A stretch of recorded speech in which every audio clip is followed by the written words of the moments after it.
নাম মাধবী।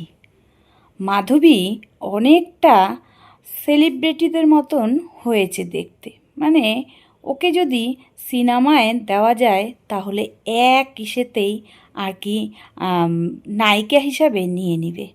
তো মাধবী দেখে শুনেই নামটা রেখেছিলাম। যেমন হিন্দি সিনেমা আর্টিস্টের নাম আছে মাধবী, সেরকম মাধবী একদম সেম হয়েছে দেখতে। তার জন্যই বড় আদর করে নাম রেখেছি মাধবী।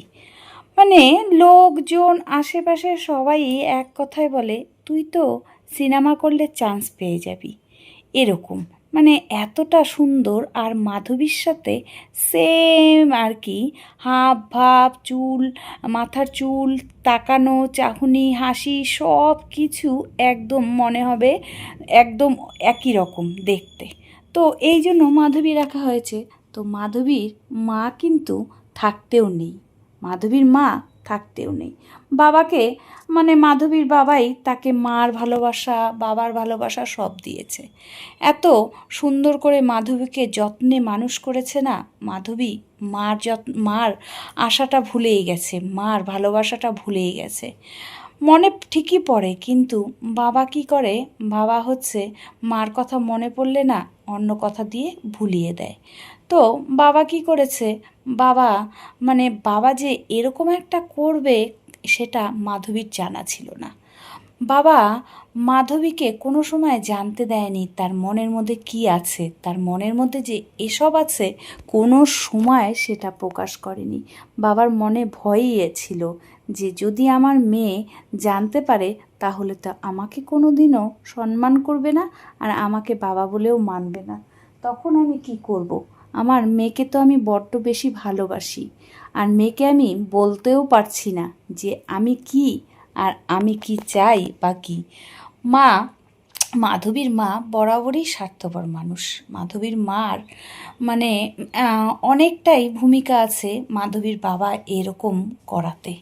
কারণ মাধবীর বাবার সাথে মাধবীর মার যখন বিয়ে হয়েছিল তখন মাধবীর মার অনেক চাওয়া পাওয়া ছিল মনের মধ্যে, তার শুধু চাই আর চাই। মানে মাস গেলে তার কাছে মোটা টাকা, জামা কাপড়, সোনা গয়না, আগডুম বাগডুম যাবতীয়। মানুষটাকে কোনো সময় একটু ভালোবাসেনি, একটু ভালোবেসে কোনো সময় কাছে ডেকে আনেনি। তো যাই হোক, এখন হয়তো তোমরা বলবে যদি ভালোবাসাই না থাকে তাহলে মাধবী কোথার থেকে আসলো।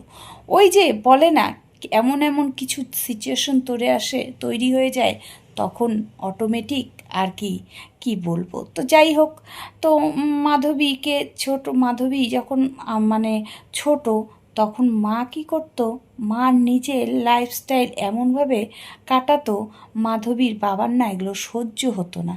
মাধবীর বাবা ভাবতো, হুর, মেয়েটাকে দেখে না, মেয়েটা কান্না করতে থাকে। অথচ মাধবীর মা কী করে, সে যে গুজে ভ্যানিটি ব্যাগ নিয়ে বেরিয়ে পড়ে।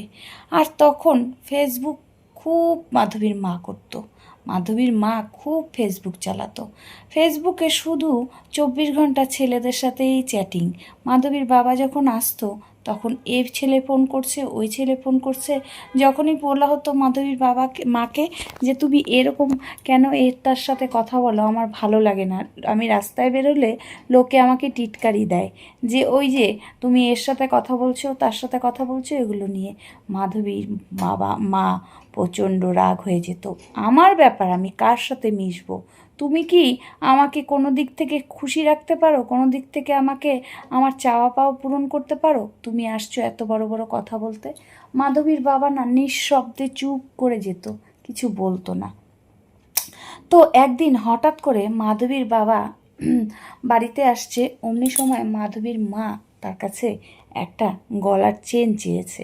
সেই চেনটা মাধবীর মা কে মাধবীর বাবা দিতে পারেনি, কারণ মাধবীর বাবার তো বেশি ইনকাম ছিল না, কোনো রকম সংসার চালাতো। আর এই যা মানে একটা বাচ্চা পালতে গেলেও তো কম খরচা না, সেগুলো কোনো রকম চালাতো। মাধবীর বাবা মাধবীর মাকে বলল, তুমি আমাকে এত কষ্ট করে রোদের মধ্যে আসলাম, আমাকে খেতে দিলে না, আর তুমি তোমার এই চেন আমার কাছে তুমি যেটা চাইছো আমি কোথার থেকে দেব বলো? তুমি তো ভালো করেই জানো আমি কত টাকা ইনকাম করি, আর এখন যা সোনার দাম, এখন কি তোমাকে দেওয়া সম্ভব? ঠিক আছে, তুমি একটু ধৈর্য ধরো, আমি আস্তে আস্তে টুকটুক টুকটুক করে কাজ করে আমি তোমাকে ঠিক সোনার চেনটা দিব। অত তাড়া কিসের? অত তাড়া দিলে কোনো কিছু হয় না, তুমি তো জানোই। এইভাবে মাধবীর মাকে মাধবীর বাবা অনেক বোঝানোর চেষ্টা করছে। বলছে আমাকে খেতে দাও, আমার বড্ড খিদে পেয়েছে, আমি সারাদিন পর খেতে আসছি, তুমি আমাকে না খেতে দিয়ে তুমি এই চাই আর চাই, আমি বাড়িতে ঢুকলে তুমি শুধু চাই চাই করতে থাকো, আমি কি একটা চাওয়ার বক্স বলো? এই বলে না মাধবীর বাবা মাধবীর মাকে কয়েকটা কথা শোনালো উঁচু গলায়, চড়া গলায়। মাধবীর মা ওটা আর সহ্য করতে পারলো না। মাধবীর মা কী করলো, কোনো রকম ডাল ভাত করেছে, ডাল ভাত মুখের সামনে দিল। মাধবীর বাবা ভাবলো যে হয়তো রাগ হয়েছে সাময়িক, আবার ঠিক হয়ে যাবে। মাধবীর বাবা মাধবীকে নিয়ে কোলে করে বসে মাধবীকে একটু খাইয়ে দিল আর নিজে খেয়ে বেরিয়ে গেল কাজে। ও পরে সারাদিন পর বাড়িতে ফিরল রাতে। মাধবী কান্না করছে। মাধবীর বাবা এসে বলল, হ্যাঁ রে মা, কান্না করছিস কেন? মাধবী বলছে, মা চলে গেছে আমাকে ছেড়ে, আর কোনো দিনও আসবে না। নতুন জামা কাপড় পরে ব্যাগ নিয়ে চলে গেছে কার সাথে কথা বলতে বলতে। এই শুনে মাধবীর বাবার মাথায় হাত। সঙ্গে সঙ্গে ফোন করলো মাধবীর মাকে বলল, তুমি কোথায়? মেয়েটা কান্না করছে। মাধবীর মা প্রথমে তো দুবার ফোন তোলেই নেই, পরের বার ফোন তুলে বলল, আমি যেখানে যাই, জাহান্নামে যাই, তোমার কি দেখার দরকার? তোমার কোনো ক্ষমতা নেই বউ পোষা, একটা বউকে ভালো জিনিস দিতে পারো না, আবার বড় বড় কথা বলো। একটা জিনিস চেয়েছি, এখন না তখন, তখন না এখন, এই সব বলে আমাকে আর কি ধামাচাপা দিচ্ছ না? আমি আর তোমার সংসারে ফিরবো না, তোমার মেয়ে তোমার কাছে রাখো, বউ পোষার ক্ষমতা নেই, বিয়ে করছে, তোমার মেয়ে তোমার কাছে রাখো, আমি আর কোনোদিনও যাব না, আমাকে কোনোদিনও ফোন করবে না, মনে থাকে যেন। এই বলে ফোনটা কেটে দিল। অপর দিক থেকে মাধবীর বাবা বলছে, শোনো শোনো, তুমি কেন এরকম করলে? কোথায় কে শোনে? শোনার কোনো নামগন্ধ নেই। ওইদিকে ফোনটা কেটে মাধবী হাঁ করে কান্না করছে। মাধবী বলছে বাবাকে, ছোট তো, বলছে বাবা আমার বড্ড খিদে পেয়েছে, আমাকে খেতে দাও। মাধবীর বাবা চোখের জল মুছে রান্না করতে বসে পড়ল। মাধবীর বাবা চিন্তা করলো, কার কাছে কান্না করব, কার কাছে দুঃখ প্রকাশ করব? সে শুধু টাকার লোভ। এই চিন্তা করে সে তখন থেকেই মনে মনে জেদ করলো, যেইভাবে হোক টাকা ইনকাম করব, টাকা ছাড়া পৃথিবীতে কিচ্ছু আপন না, আমার মেয়েকে মানুষ করতে হবে। আজকে যেই কষ্টে বউ পালিয়েছে, বউ গেছে, আজকে টাকা থাকলে তো বউ যেত না। এই বলে মাধবীকে কোনো রকম খাইয়ে দাইয়ে রাত্রিবেলায় বেরিয়ে পড়লো মাধবীর বাবা টাকার জোগাড় করতে। তারপরের থেকে শুরু হলো তার সংগ্রাম, তার লড়াই। এদিকে লড়াই করতে করতে মাধবী অনেক বড় হয়ে গেল। মাধবী যা চায় নিমিষের মধ্যে মাধবীর বাবা এনে দেয়। তো মাধবীর কোনো দুঃখ কষ্ট থাকে না, নেই। এখন হঠাৎ করে একদিন মাধবী রাস্তায় বেরিয়েছে, তখন মাধবীর বান্ধবী মাধবীকে জিজ্ঞেস করছে, মাধবী তোর বাবা কি করে রে? তোদের এত পয়সা করি, তোদের এত কিছু, তুই যেটা চাস সেটাই তোর বাবা তোকে এনে দেয়।